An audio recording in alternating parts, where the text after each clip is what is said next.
सबको नमस्कार அனைவருக்கும் வணக்கம். இப்போ நம்ம ஹிந்தியில் 2 லெட்டர் வேர்ட்ஸ் பார்ப்போம். ஹிந்தியில் எப்பயுமே கடைசி லெட்டர் நமக்கு மெய்யெழுத்தாக உச்சரிக்கணும்.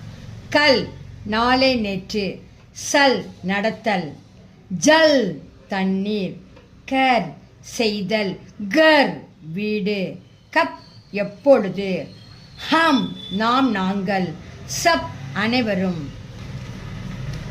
அப் இப்பொழுது, நல் குழாய், ஃபல் பழம், சச் உண்மை, பஸ் பேருந்து போதும், பர் மேலே மேல், பர் நிரப்புதல், ரக் வாழ்தல், ஹக் சொல்லுதல், தக் வரை, வன் காடு, வக் கொக்கு, ஏக் ஒன்று, வக் அவன் அவள் அது அந்த, யக் இவன் இவள் இது இந்த.